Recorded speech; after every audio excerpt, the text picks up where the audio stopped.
Seigneur, nous bénissons ton nom, nous te remercions parce que c'est vrai, ta parole est la vérité.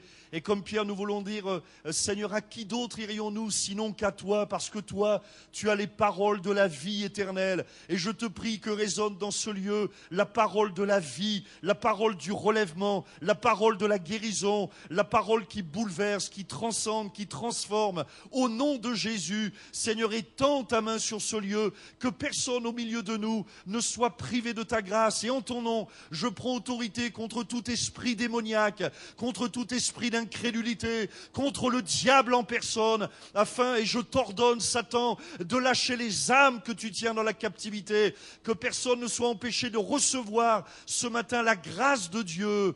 Amen. Amen. Et avant de vous asseoir, dites à votre voisin, tu as bien fait de venir ce matin.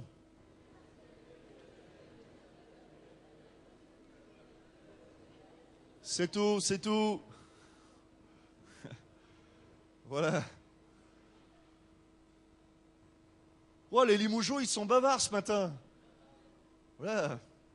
Voilà, je vous invite à aller dans l'évangile de Jean, chapitre 5, verset 1er. Le thème de ce matin, c'est « Lève-toi, prends ton lit et marche ». Et je bénis Dieu de ces dons spirituels qui nous parlent aussi du don spirituel qui nous a parlé de paralysie. Ce sera le thème de ce matin. « Lève-toi, prends ton lit et marche ». On va lire ensemble Évangile de Jean, chapitre 5, verset 1er. Après cela, il y eut une fête des Juifs et Jésus monta à Jérusalem. Or, à Jérusalem, près de la porte des brebis, il y a une piscine qui s'appelle en hébreu Bethesda et qui a 5 portiques. Sous ces portiques étaient couchés en grand nombre des malades, des aveugles, des boiteux, des paralytiques qui attendaient le mouvement de l'eau. Car un ange descendait de temps en temps dans la piscine et agitait l'eau. Et celui qui descendait le premier, après que l'eau avait été agitée, était guéri, quelle que fût sa maladie. Là se trouvait un homme malade depuis 38 ans. Jésus, l'ayant vu coucher, et sachant qu'il était malade depuis longtemps, lui dit « Veux-tu être guéri ?»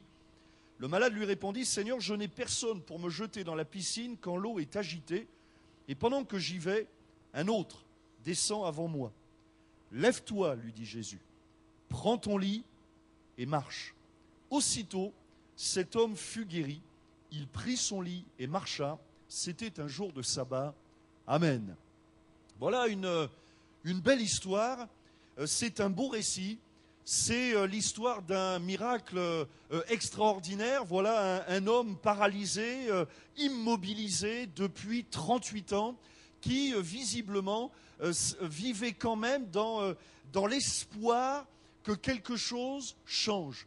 Mais voilà que pendant 38 ans, rien n'a changé. Alors c'est une belle histoire, oui et non. Parce que finalement, je trouve quand même que quand on regarde le contexte, c'est quand même un contexte extrêmement triste. Extrêmement même affligeant. La Bible nous dit, et vous savez que chaque mot dans la Bible, c'est pas anodin, et la Bible nous dit, comme un petit peu pour introduire, pour nous, pour nous mettre dans le contexte. Voilà ce que la Bible nous dit et qui nous donne le contexte. Il ne faut pas oublier le contexte. Ça se passe pendant une fête. Alors on ne sait pas quelle fête de Soukhot, fête de Pâques, on ne sait pas quelle fête. C'est une fête des Juifs. Et Jésus monte à Jérusalem pour l'occasion. Et voilà que normalement, lors de toutes les fêtes religieuses juives, le mot fête est bien le terme approprié parce qu'il y a de la joie, les familles se retrouvent, les amis se retrouvent, ils se retrouvent devant Dieu, ils apportent selon le type de fête des offrandes, des sacrifices sont faits à Dieu, etc. Toutes sortes de choses. La parole de Dieu devient l'objet de l'attention de tout le monde. Le peuple de Dieu se rassemble et normalement, quand Dieu est là, eh bien, j'allais dire quelque part, normalement, il n'y a pas de cris, il n'y a pas de larmes, ou en tout cas des larmes de joie. Mais voilà que Jésus arrive. Et certainement que Jésus devait s'attendre à entendre des cris de joie, des bruits de fête, de l'agitation, du mouvement. Mais vous savez qu'il y a le mauvais mouvement et il y a le bon mouvement. Et j'imagine que Jésus devait s'attendre à voir du bon mouvement. Et voilà qu'il arrive, donc essayez de bien visualiser la scène. Il arrive à la porte des brebis. La porte des brebis, donc à l'entrée de la ville de Jérusalem.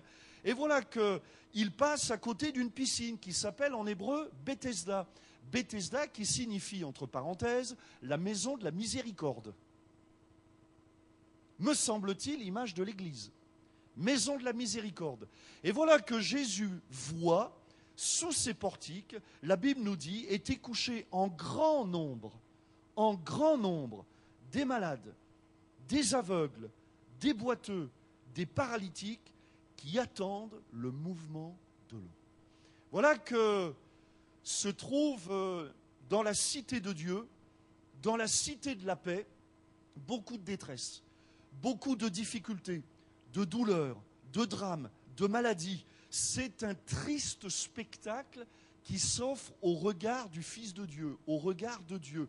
Normalement, devrait être là, quand même, normalement, dans la présence de Dieu, devraient se trouver des guéris, des délivrés, des bénis, des relevés, des consolés. Mais voilà un triste spectacle, des aveugles, c'est-à-dire, et maintenant on va aussi lire ce texte au deuxième niveau.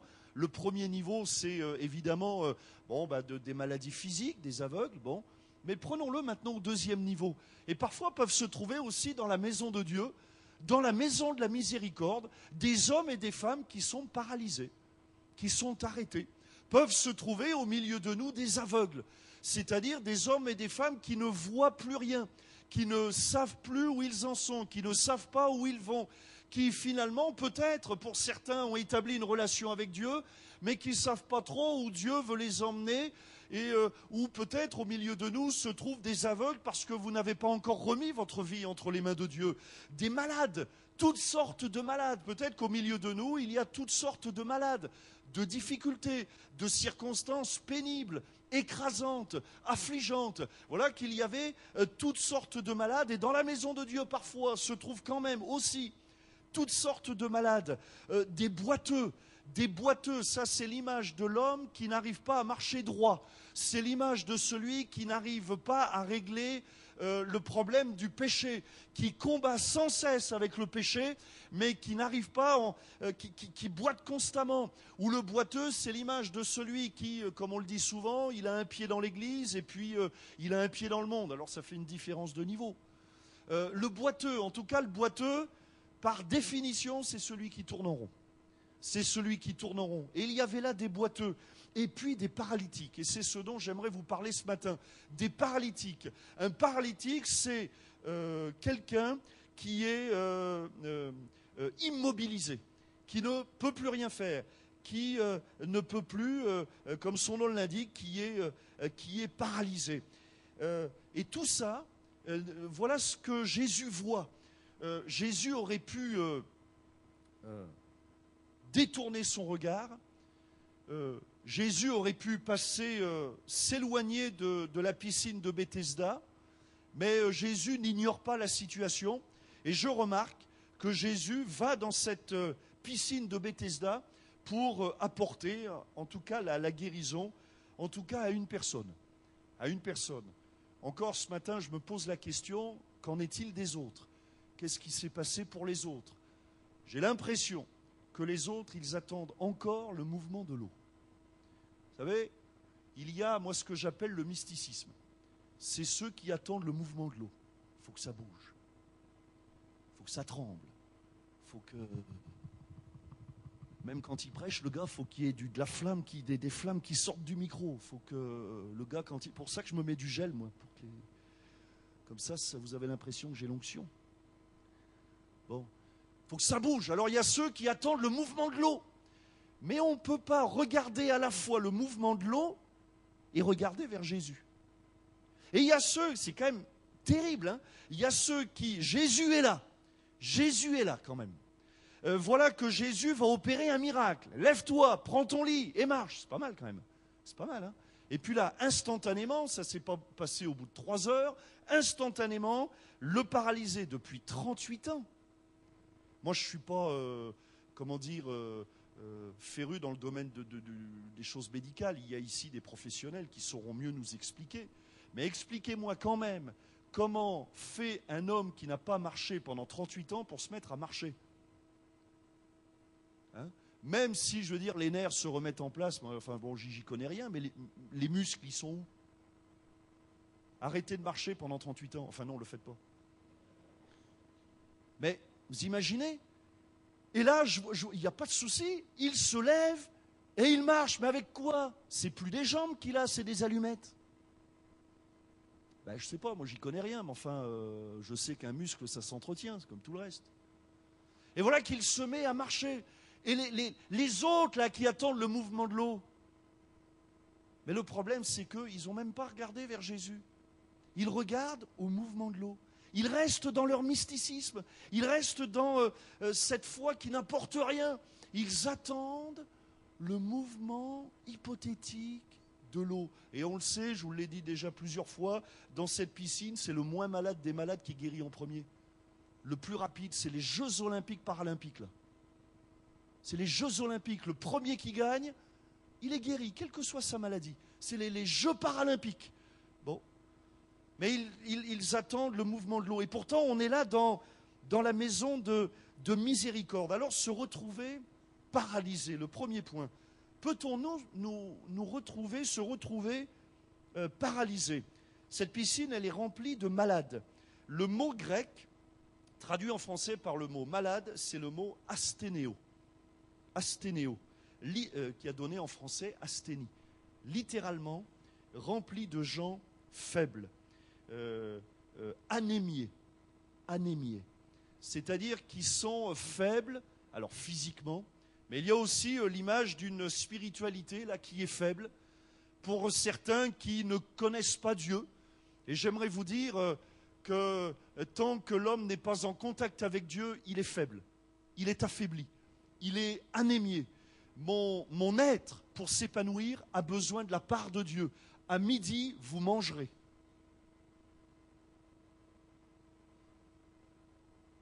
Ouais, je sais, il y a les fiers qui disent non. Moi, je vais résister jusqu'à 1 heure. Bon, ok. Bon, mais à 1 heure, vous mangerez. Bon, il y a les forts, là. Ouais, non. À 2 heures. Bon. Enfin, vous mangerez. Vous mangerez parce que notre corps a besoin. Avez-vous remarqué que notre âme aussi a besoin? On a besoin on ne peut pas s'épanouir tout seul. On a besoin de relations, on a besoin d'affection, on a besoin d'établir des amitiés. Oui ou non? Je ne parle pas chinois, c'est normal. On a besoin, on a besoin de trouver dans le regard de l'autre de la reconnaissance.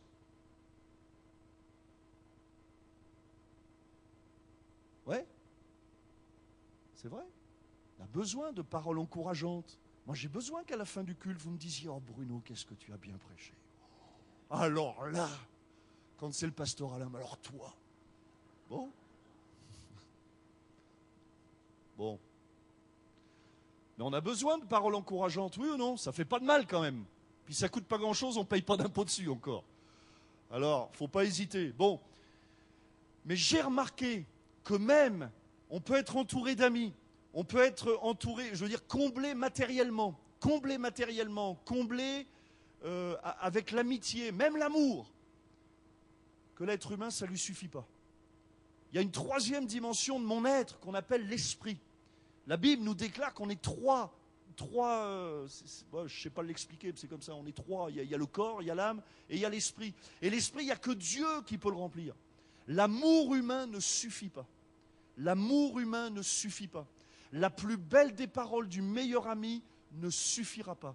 Le seul livre, moi, qui est capable de bouleverser mon cœur, de m'encourager, de me renouveler, de relever mes bras quand ils sont fatigués, c'est la parole de Dieu. Alors bien sûr, une bonne parole, ça ne fait pas de mal, mais on sait tous qu'une bonne parole, parfois, ça ne suffit pas. Ça ne suffit pas. Et j'ai besoin de la présence de Dieu. Et voilà que là se trouvent des gens anémiés. Ils sont anémiés. Anémiés comme parfois peuvent se trouver dans la maison de Dieu des hommes et des femmes, et parfois même des croyants.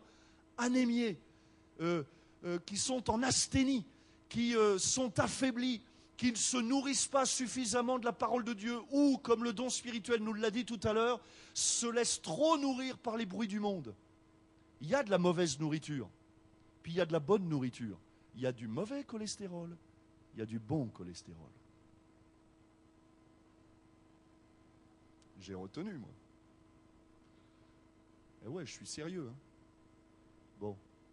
Il y a de la bonne nourriture. Et voilà des gens qui sont anémiés. Et voilà que Jésus s'adresse à cet homme qui est paralysé. Alors le terme paralysé, le mot grec traduit en français par paralysé, c'est le mot xéros.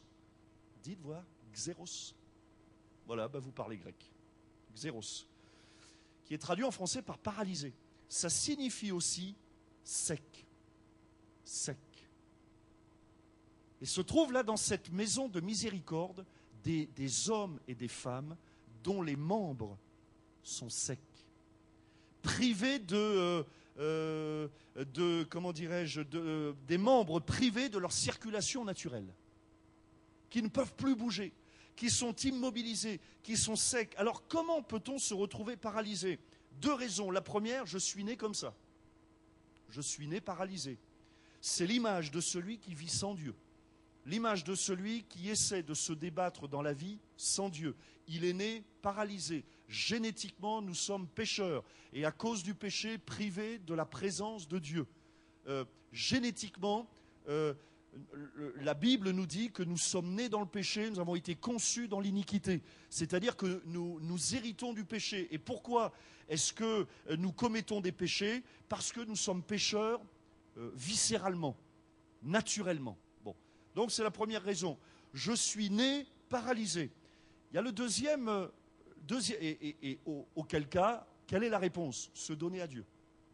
Notre réponse ce matin pour vous, la réponse de Dieu plutôt pour vous ce matin, c'est de vous donner à Dieu, de vous approcher de Dieu. Deuxième situation, j'ai eu un accident. Je marche avec Dieu. Je me suis levé un jour pour Dieu. J'ai commencé à marcher un jour pour Dieu. Vous couriez si bien, qui vous a arrêté?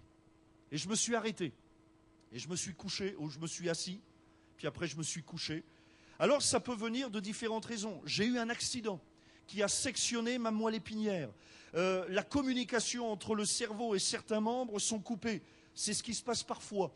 Ma communication avec le ciel est coupée. J'avais une relation avec Dieu, puis je ne l'entretiens plus. Je me nourrissais de la parole de Dieu, je ne le fais plus. Et il y a comme une communication qui est coupée.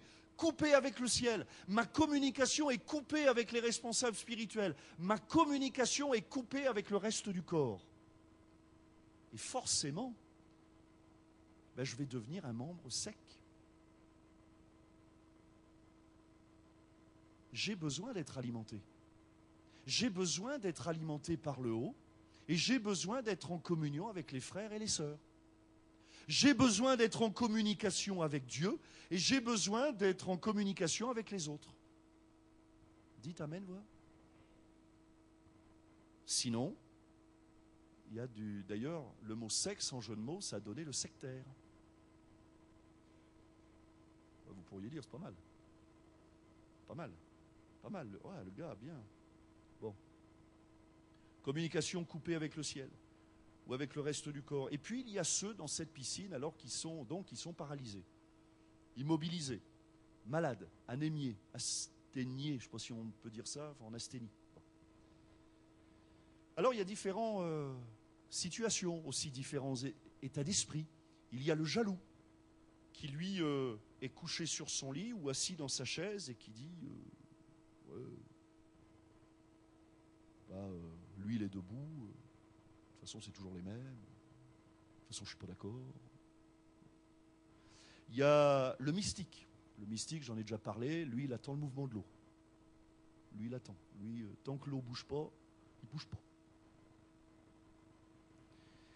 Il y a le fatigué, le découragé, il y a l'égoïste qui se pose même pas la question pourquoi je devrais marcher. Vous voyez, lui, il vit dans son monde, il vit dans sa bulle, pourvu qu'on lui amène son bol de riz le matin, il est content. Il y a le religieux.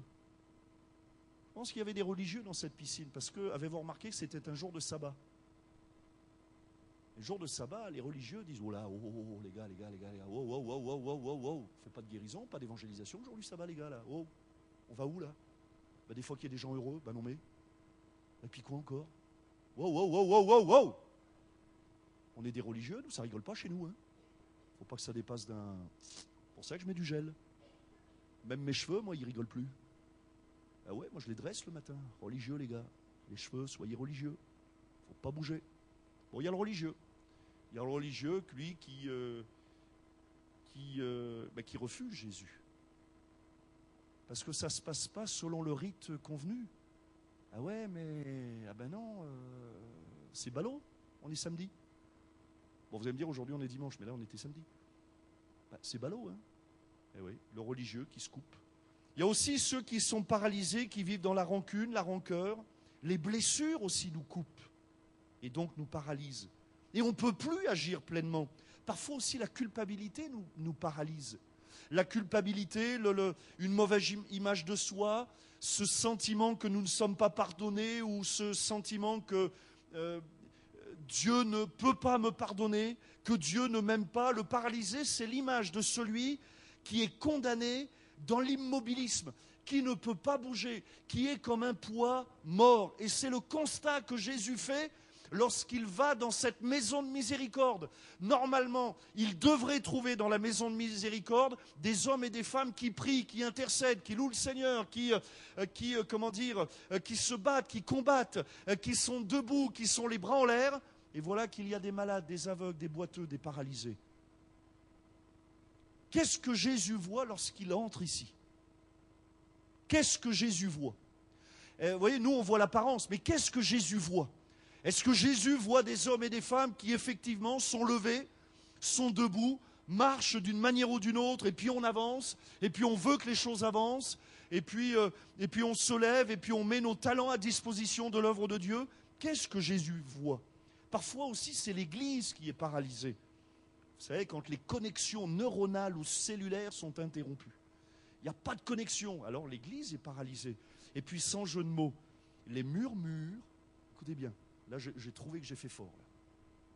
Les murs produisent des doubles murs. Pas mal. Même le pasteur Alain, là, il prend des notes. Là, il est impressionné. Les murs produisent des doubles murs. Des murs.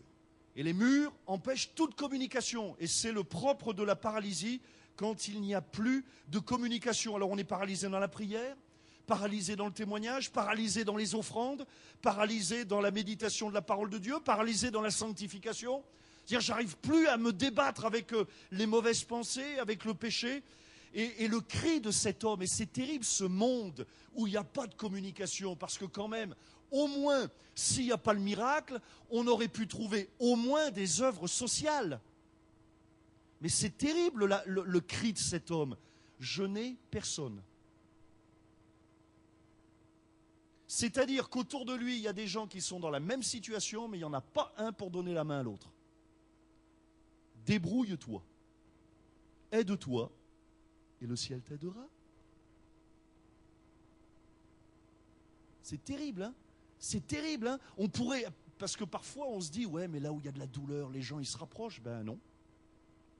Chacun vit dans sa bulle, dans son monde, dans son petit problème, ou dans son gros problème, je ne veux pas minimiser les choses. Mais il n'y a pas d'ouverture vers l'autre. Et c'est terrible cet homme lorsqu'il dit, mais j'ai personne pour me mettre à l'eau. J'ai personne. Il n'y a personne. Pourtant, il y a plein de monde. Mais il peut dire, j'ai personne. Là où il n'y a pas de communication, il y a la solitude. Il y a l'isolement. Je remarque aussi que l'isolement aussi, c'est une cause de paralysie. C'est aussi une des raisons pour lesquelles il ne peut pas toucher l'eau, il ne peut pas atteindre la guérison, parce qu'il est tout seul. Tant que tu seras seul, tu ne pourras pas atteindre l'épanouissement, tu ne pourras pas te laisser toucher par la grâce de Dieu. Parce que ce n'est pas dans la volonté de Dieu. La volonté de Dieu, c'est de marcher ensemble. Deuxième point, c'est lève-toi, relève-toi. Et je lis on ne va pas le lire. Le deuxième texte, mais vous le lirez dans Luc chapitre 5, verset 17. C'est une autre guérison d'un autre paralytique à qui Jésus dira lève-toi, prends ton lit et cette fois, va dans ta maison. Lève-toi. Voilà le cri de Dieu pour chacun d'entre nous. Je remarque que Jésus n'est pas entré dans la piscine comment dirais-je, en pointant le doigt sur les uns et les autres, en disant t'es un nul, t'avais qu'à bien manger, t'avais qu'à faire ceci, t'avais qu'à faire cela. Jésus répond aux besoins. Avez-vous remarqué? Avez-vous remarqué que Jésus ne dit pas au paralytique, dis donc, qu'est-ce que t'as fait de ta vie? Ça fait 38 ans que t'en fais pas une. Non. Jésus répond à la prière de cet homme qui réalise sa situation. Parce que pour s'en sortir, il faut d'abord réaliser qu'on est dans la situation. Cet homme, il réalise, il y a quelque chose qui ne va pas. Le mouvement de l'eau, il y a quelque chose qui ne va pas. Il sort de son mysticisme. Il sort de cette foi qui est stérile pour enfin saisir la main de Dieu. Alors, on a besoin de se lever quand on est assis. On ne peut pas se lever si on n'est pas conscient qu'on est assis. On ne peut pas se lever si on n'est pas conscient qu'on est couché. Le verbe aussi, qui est traduit par lève-toi, pourrait être traduit aussi par réveille-toi. Réveille-toi. Lève-toi. Et dans le deuxième exemple, Jésus va poser la question au paralytique, veux-tu être guéri? C'est une question importante. Parce que aussi dans l'Église se trouvent des hommes et des femmes qui se complaisent dans la paralysie. Bon, c'est pas mal d'être bébé. Il y a des bébés, c'est cool hein, d'être bébé. J'hurle, la mère arrive. J'hurle, elle me change mes couches. Même pas besoin d'aller aux toilettes, moi je reste au même endroit. On me donne à manger, on me nettoie. J'hurle, j'ai qu'à hurler. Alors il y a les hurleurs. Il y a ceux qui se complaisent. Et donc Jésus dit à cet homme, mais lève-toi, veux-tu être guéri? Veux-tu être guéri? C'est-à-dire en d'autres termes, mais est-ce que tu vas ouvrir les yeux sur ce que Dieu veut faire avec ta vie? Est-ce que tu es conscient que Dieu veut que tu te lèves, que tu sois debout? Que tu sois debout, debout. Es-tu conscient que Dieu t'appelle à prendre ton lit? On va voir ce que ça signifie. Et puis, à marcher. Un autre point. Jésus, alors il y a 4 clés pour se relever, je vais vite, c'est la foi, la parole, le Saint-Esprit et l'Église. Et l'Église. La foi, la parole, le Saint-Esprit et l'Église. Prends ton lit. Ou reprends ton lit. Prends ton lit, ça signifie, c'est comme si Jésus disait, ne gâche pas tes talents. N'enterre pas tes dons. Les capacités que Dieu t'a confiées. Je me souviens, bon, vous connaissez mon témoignage, mais c'est pas grave pour ceux qui ne le connaissent pas. Ma première responsabilité dans l'église, ça a été rangeur de chaises. Moi, j'étais rangeur de chaises professionnel. Je rangeais tellement bien les chaises que quand j'arrivais dans la salle, les chaises, dès qu'elles me voyaient, se rangeaient toutes seules à la fin. Je rangeais les chaises. Et je me souviens, je priais pour chaque chaise. Non, criez pas au scandale. En fait, je priais pour la personne qui s'assoirait sur la chaise. Du coup, pour moi, c'était et c'est toujours une tâche hautement spirituelle. Parce que le jour où le prédicateur prêchait, notamment à l'évangélisation, et que je voyais des mains se lever, je me disais, c'est grâce à ma chaise. C'est normal, le gars, il était assis sur ma chaise. Comment tu veux qu'il fasse? Ma chaise, elle est bénie, elle est ointe. Le gars, il s'assoit, il n'a même pas besoin de prêcher, le prédicateur. Non. Non, je suis conscient de la puissance de la prédication. Mais j'étais aussi conscient de ma responsabilité. Frères et sœurs, c'est nous qui spiritualisons nos fonctions. Ou, au contraire, qui les charnalisons. Je sais que c'est pas français, mais parfois c'est comme ça. Ben ouais. C'est nous qui donnons une teneur spirituelle à notre service, ou qui, par notre négligence, donnons une teneur charnelle. Je peux même, moi, prêcher charnellement. Pourtant, vous allez dire, ouais, mais la prédication, c'est spirituel. Si le prédicateur, il est charnel, alors la prédication, elle est quoi? Comprenez? C'est l'instrument, c'est le serviteur, c'est la servante qui donne de la spiritualité à son service, quel que soit le service. Enlever ceux qui font le ménage et prêcher dans une salle où il y a des ordures, et puis les chaises ne sont pas rangées, et puis ça sent mauvais, et puis les ampoules grillées n'ont pas été changées.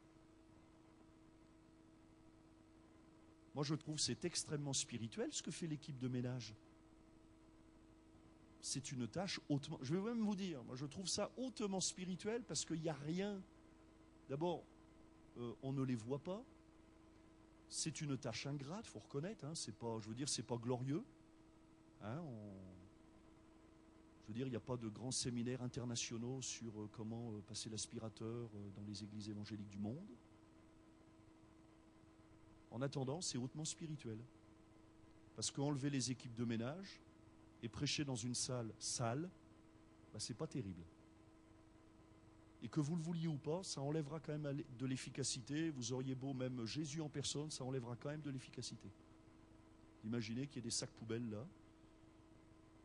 C'est comme ça. Là, c'est nous qui spiritualisons notre service. Alors Jésus dit à cet homme, mais prends ton lit, le gâche pas, le laisse pas. T'as au moins ça. T'as au moins un lit. Bon, imaginez, à l'époque, c'était pas les lits avec le matelas et tout. Hein, c'était une petite natte. Hein. Mais voilà ce que Jésus lui dit. Parce qu'après tout, cet homme aurait pu se lever et puis dire, bah ouais, mais je me lève, mais je fais quoi? Et Jésus lui dit, mais regarde ce que t'as déjà, t'as un lit. Alors prends ton lit. T'as des capacités, t'as un talent. Alors fais déjà avec ce que t'as.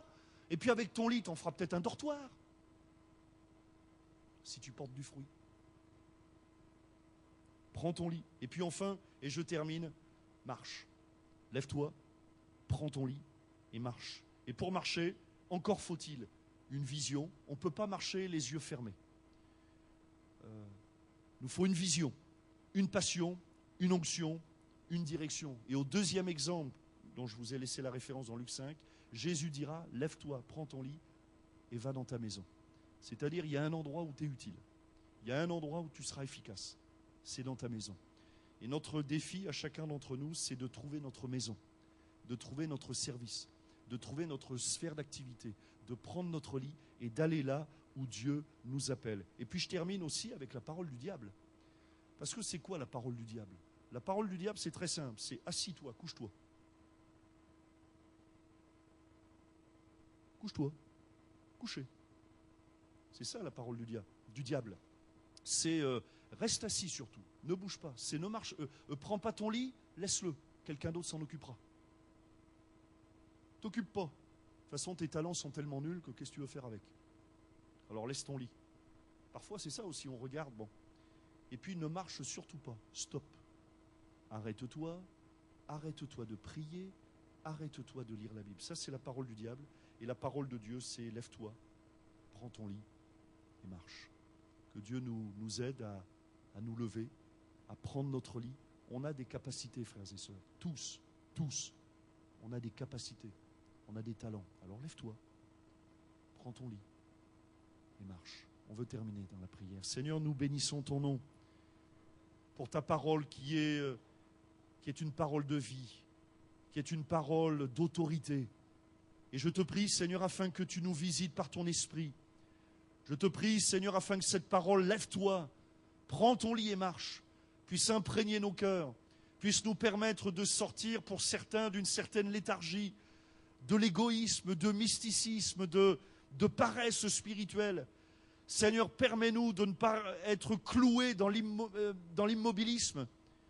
Mais Seigneur, nous voulons apprendre à porter du fruit. Nous ne voulons pas nous laisser arrêter.